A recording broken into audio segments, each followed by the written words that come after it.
अस्सलामुअलैकुम। Welcome to splendid accounts.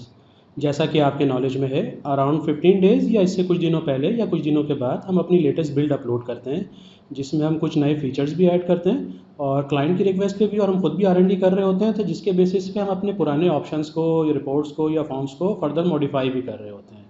ये तमाम जो मॉडिफिकेशंस हमारे पास आती हैं या नए फीचर्स आते हैं, ये हमारे पास रिटन फॉर्म में व्हाट्स न्यू के अंदर ऑलरेडी अवेलेबल होते हैं। इसके अलावा पिछले कुछ अरसे से हम इसकी आपके पास कंप्रिहेंसिव वीडियो भी आपको बना के दे देते हैं कि कौन कौन से ऑप्शंस अपडेट हुए हैं और उसमें क्या क्या फ़ीचर्स हैं। तो आइए हम सबसे पहले देखते हैं कि ये फ़ीचर्स हमारे पास रिटन फॉर्म में सिस्टम में कहाँ पर अवेलेबल होते हैं। फर्दर डिस्कशन से पहले इस वीडियो को लाइक करें, स्प्लेंडेड अकाउंट्स को सब्सक्राइब करें और बेल आइकन पर ज़रूर क्लिक करें। आइए हम देखते हैं व्हाट्स न्यू के लिए हम कहाँ पर जाते हैं। आपको पता है जहाँ कंपनी का नाम है वहाँ हम क्लिक करते हैं। यहाँ पर हमारे पास व्हाट्स न्यू अवेलेबल है। अब पिछले जितने भी व्हाट्स न्यू हैं वो सारे इसमें अवेलेबल होते हैं। यहाँ पर डिटेल हम लेटेस्ट व्हाट्स न्यू को डिस्कस करते हैं, जो कि वर्जन 2.0.0 है। 8 जनवरी को ये अपलोड हुई है हमारी ये वाली बिल्ड। इसके हम पॉइंट्स को डिस्कस करते हैं। काफ़ी सारे इसमें पॉइंट्स अपडेट हुए हैं, थोड़ा सा टाइम भी लगा इसके वाले बिल्ड में। तो पहला पॉइंट हमारा, splendid accounts application has been updated to well organise team. आपने जैसे ही खुद ही महसूस किया होगा लॉगिन करते ही कि हमने स्प्लेंड अकाउंट के थोड़ा सा रिवैम्प किया है और इसके अंदर आपको ग्राफिकल अब चीज़ें बेहतर नज़र आएंगी डैशबोर्ड के ऊपर और फॉर्म के ऊपर पहले से भी ज़्यादा। अगर मैं आपको डैशबोर्ड को देखें तो आपने पहला डैशबोर्ड भी देखा होगा, उसमें आपके सेल्स का पोर्शन यहाँ पर इस तरह का ये चेंज हो गया है। इसमें अब आपके पास जो डाटा है डैशबोर्ड के ऊपर वो थोड़ा और अच्छा परसेंटेज के साथ शो हो रहा है। प्लस अगर आप डिफरेंट फॉर्म्स के ऊपर जाएंगे उसमें भी काफ़ी सारी आपको बेहतर चेंजेस नज़र आएंगी। दूसरा ऑप्शन है हमारा स्कीम का मॉडल जो हमने इंट्रोड्यूस किया है इसके अंदर। इसके लिए आपको एक सेपरेट प्रॉपर वीडियो भी मिल जाएगी इसके अंदर। हम जस्ट उसको डिस्कस कर लेते हैं। स्कीम के लिए हमें क्या करना होता है, सबसे पहले तो हमें कंपनी सेटिंग में आके सेटिंग्स में यहाँ पे स्कीम्स को एनेबल करना होता है। स्कीम को एनेबल करके जब हम सेव करते हैं तो हमारे पास सेटअप में स्कीम का ऑप्शन अवेलेबल हो जाता है। इसमें डिफरेंट किस्म की हम स्कीम्स बना सकते हैं ऐड स्कीम करके। इसकी सेपरेट वीडियो का लिंक अवेलेबल होगा, वहाँ बहुत डिटेल से ये सारी चीज़ें डिस्कस हुई हुई हैं। नेक्स्ट ऑप्शन है हमारे पास new form for bulk receive money. Bulk receive money आपके जैसे कि नॉलेज में होगा, हमारे पास सेल्स के अंदर रिसीव मनी का फॉर्म अवेलेबल था, उसी फॉर्म के अंदर एक बल्क रिसीव मनी का ऑप्शन भी अवेलेबल हो गया है।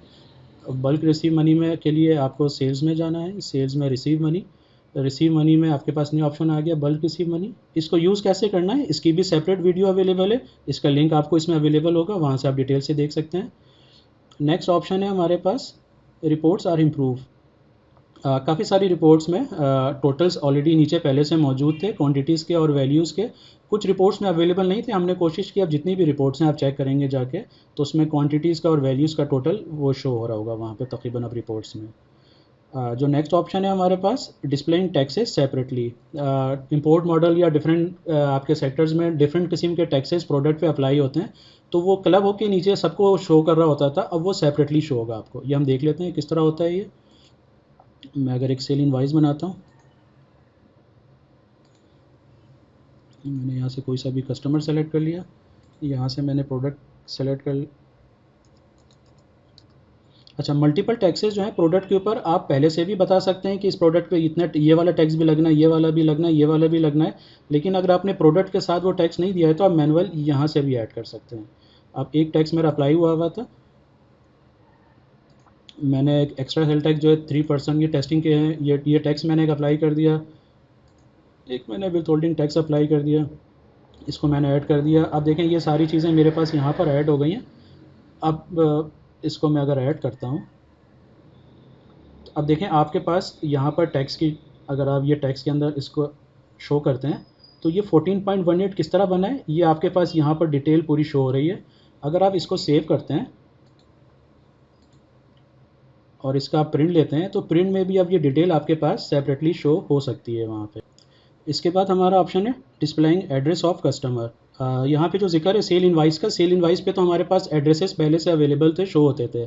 पीओएस इनवाइस पे कस्टमर का एड्रेस शो नहीं होता था, अब पीओएस इनवाइस पे भी कस्टमर का एड्रेस जो है वो शो होता है। उसको अगर हम थोड़ा सा देख लें इसको किस तरह शो होता है ये। पीओएस पे अगर आते हैं हम, कोई भी इनवाइस बनाई मैंने, अगर यहाँ पे मैं कोई कस्टमर ऐसा ले लेता हूँ जिसका मेरे पास एड्रेस अवेलेबल होगा।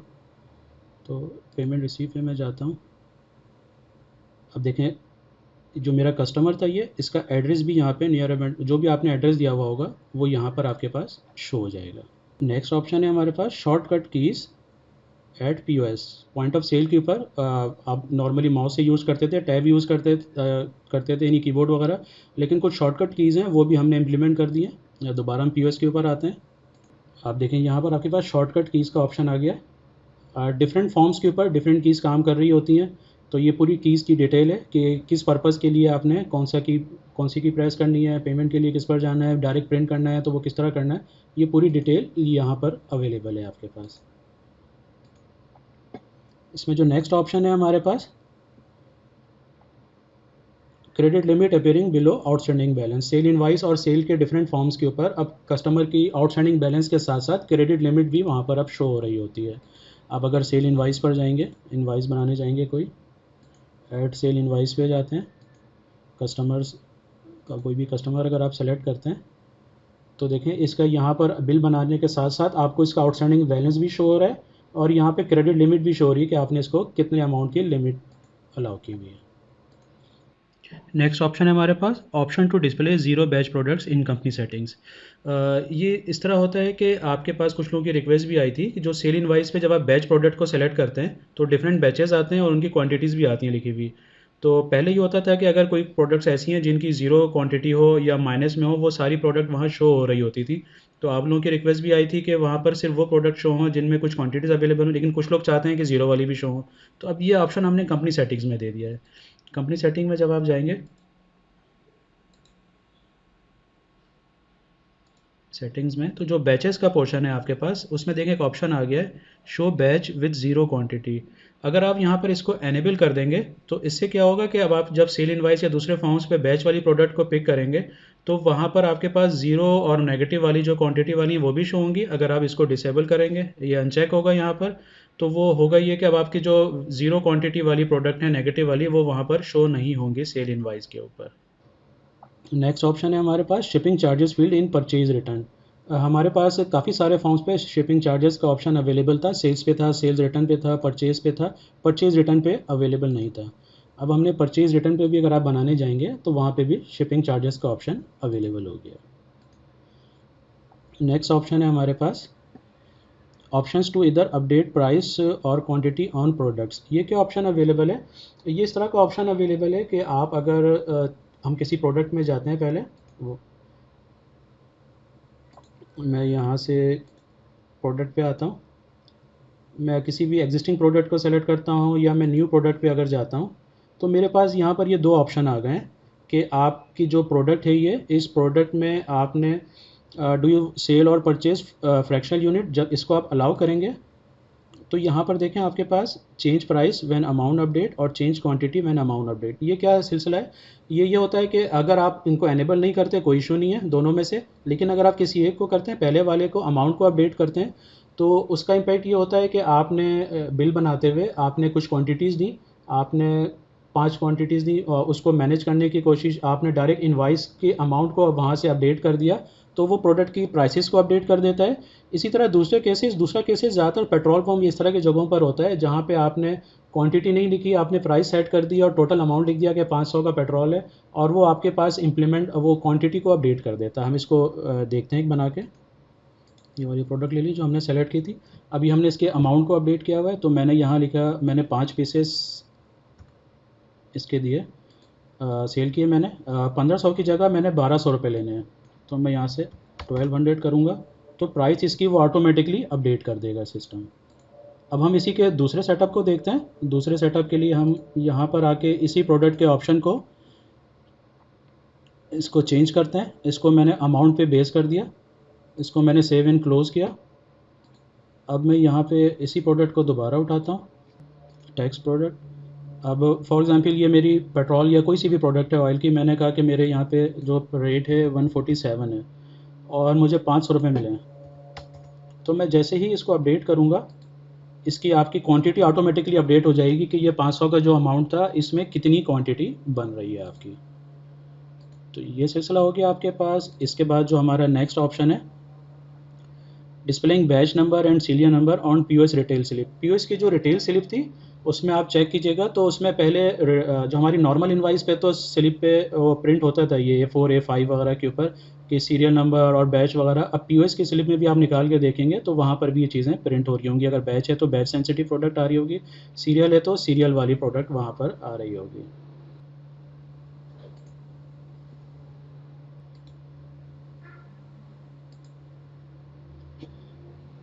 ये देखें यहाँ पर मैंने पीओएस को प्रिंट किया, तो ये मेरी बैच सेंसिटिव प्रोडक्ट थी। मैंने बकिया वो जो सिलसिला है वो उसको स्किप कर दिया क्योंकि उसका आपको पता है। प्रिंट देखें यहाँ पे बैच की डिटेल आ गई, एक्सपायरी की डिटेल आ गई। इसी तरह सीरियल नंबर अगर बेस प्रोडक्ट होगी तो उसकी भी डिटेल आपके पास शो हो रही होगी।